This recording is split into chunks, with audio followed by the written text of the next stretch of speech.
Hi there. So we continue our journey of using MetaGrid Pro with different digital audio workstations. And in this video, we will dive into Ableton Live and how it integrates with Live and what you can do with it.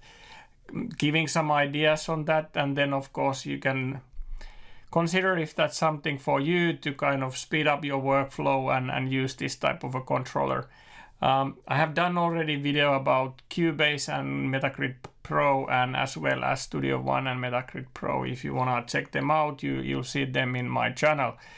Anyway, let's get going with Ableton Live and how to utilize MetaGrid Pro with Ableton Live. All right, so with Ableton Live, I have created already my own template, but let's quickly look about the environment. So what you have is, what you see in the screenshot is an app in iPad that is the client part, and then you have the server that is running in your machine where you run your digital audio workstation, in this case Ableton Live. With these different digital audio workstations, you have a deeper integration, and I'll show what that means. Whereas you can use it with others as well if you use keyboard commands and keyboard macros and MIDI. So with MIDI and keyboard shortcut, it works fine with others as well. But then the deeper integration is with the ones that you see here, as I already said.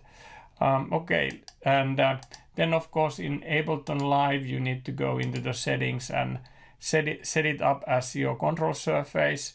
And then as well as you want to bring in the MIDI in and MIDI out for that, so that you can basically Metasystem MIDI in and then Metasystem MIDI out. So, but they anyway, they have an extremely good documentation how to set it up with Ableton Live, because there is also one tiny bit that I'm not gonna go into it, but anyway, MetaGrid has extremely good documentation how to install it and how to use it with Ableton Live. So I'm just focusing on how to utilize it. So what you see here now is that, I have created this type of a template for myself.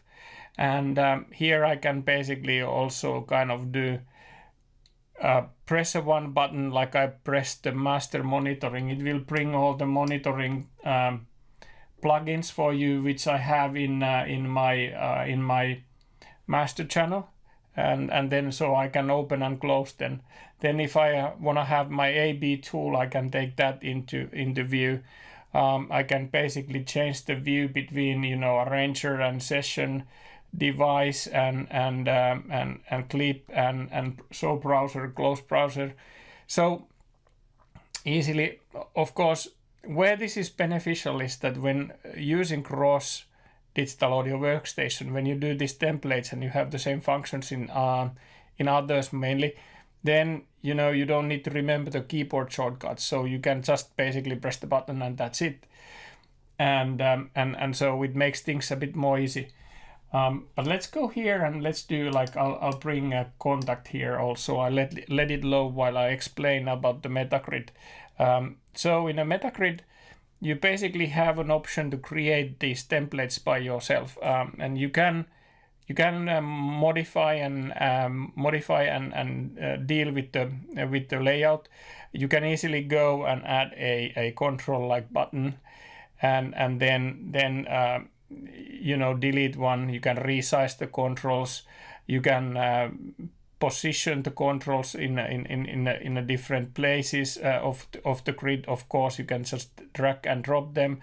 You can also drag to size them, and so on and so forth. And then of course, if you are now in the layout mode, but then if you go into the object mode, you can see that this is now running a duplicate track command within Live, and this works with Mac and Windows, so that's why you have two different macros, because you might have some differences between the Windows and Mac regarding on that.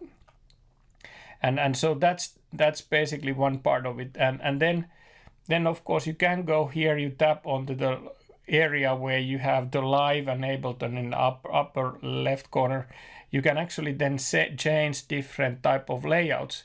This is something that I think that comes along with with the MetaGrid Pro as remade, kind of pre-made template for you to investigate. But then also I have done like a kind of a menu for me to easily and quickly bring in different plugins. And of course, when I'm in a mode like I'm not in a design mode, I can then go between these pages like what I have created, and I can set it up that into the content manager as well. But I go into the content manager and then I go into the scenes where I can say that, you know, what type of screens I have. So like I have this plugin and then I have the main. I could bring a secondary view into that one as well. But hey, let's go back into the into here and then we are done here. But we go here, and I'll just select the example that I did, and let's just do so that I'll just basically I'll just edit this and I'll select this all and say clear. So we start from the scratch. So now if I would like to actually do that type of a slider, I just go and paint the area that, you know, if I want to kind of bring in the slider that I select it, I said add and I say bring in fader. And then I tap into the fader and I go into the object mode. And then here I can see that, you know, if I would like to change the macro, I could go and change that, you know, this is CC0 channel 1. I could of course go and change this to any if I want, but let's keep this simple and straightforward, so I leave it as is.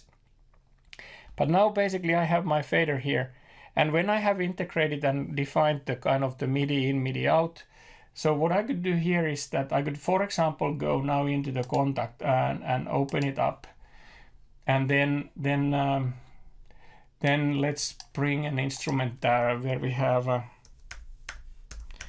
some kind of a control, like for example an exhale, and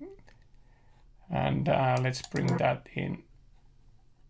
So now when I'm in exhale, I could basically now assign this into it, and I can even go into that fader and where it says basically the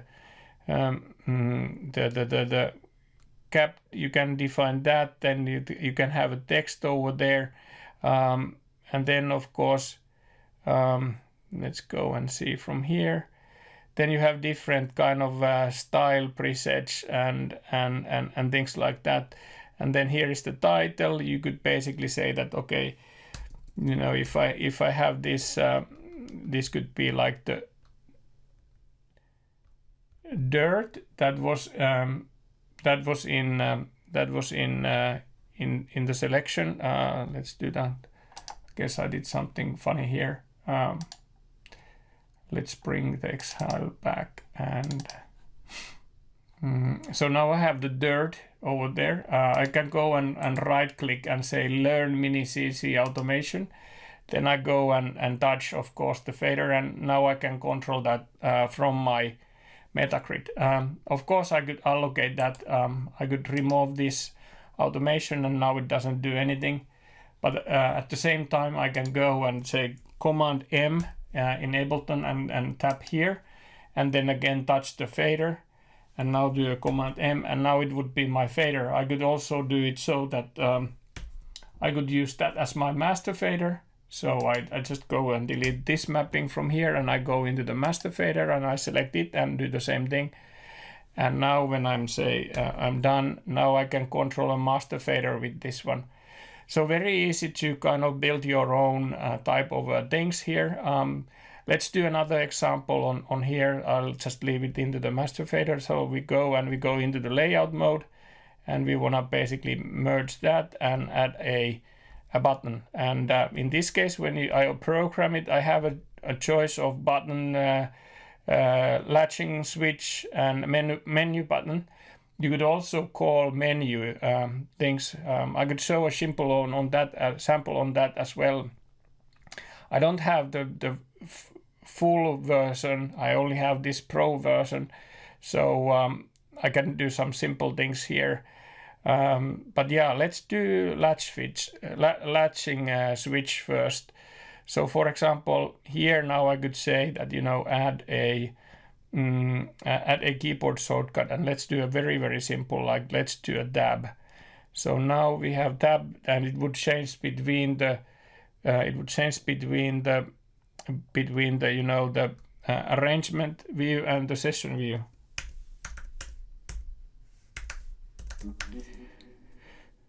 So yeah, so let's do that.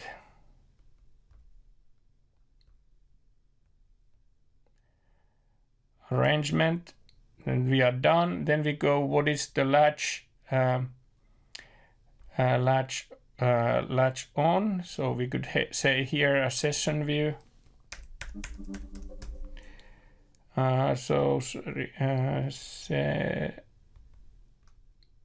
Session, and I'm done. And then, but I need to change the macro here as well, or add the macro in this case.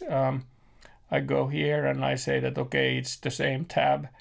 So this is very simple example, but you could of course change macros between when it is pressed and when it is unpressed. But this is extremely simple way of doing it. So now I could go to the arrangement view and then a session view. So it kind of toggles. Then of course I can just have a basic button that I add a button that I just basically then go and program something into it. So if I go to the object mode and select that, now I could actually add some live specific commands. So I could basically go into transport and say that, for example, loop.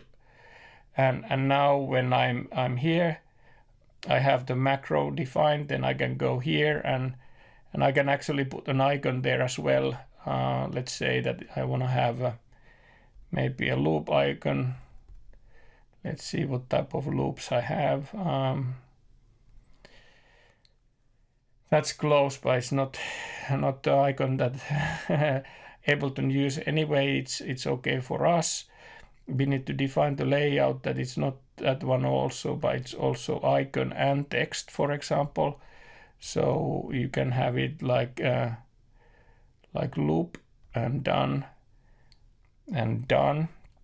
So now if I want to do a loop on and off, now you see that I'm able to basically utilize these pre-made macros that has in place with the deep integration. And then, but then of course you could do any of your own keyboard shortcuts or whatever, as you saw in my case I had done. We can take a peek review here. Let's go edit mode, object and master. So I have shift 1, 2, 3 and 4. And I have defined that if I basically now press that, it will basically do keyboard shift 1, 2, 3, 4. And that means that it will open up these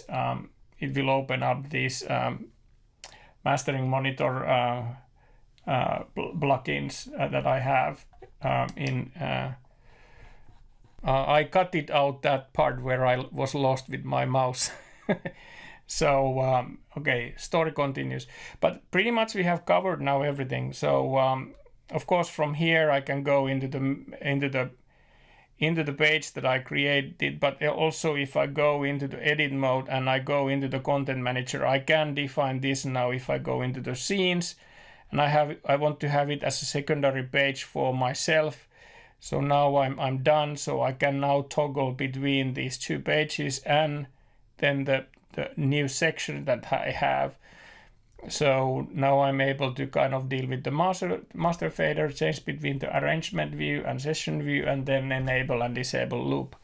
But this is how you create these templates within MetaGrid Pro. It's extremely convenient, fast. I really like it, and I hope you enjoyed it too. So yeah. All right, that was a rundown on how to use MetaGrid Pro with Ableton Live, and I hope you got some ideas of it, like how to use these type of controllers to improve your workflow. Some samples were given, and I hope those were usable for you as well. But of course, in this case, you have a free canvas. Your imagination is the thing that can take the tool and your workflow to the next level. Hopefully you like the content. And remember to subscribe for my channel for more content to come. Thanks for watching. Bye now.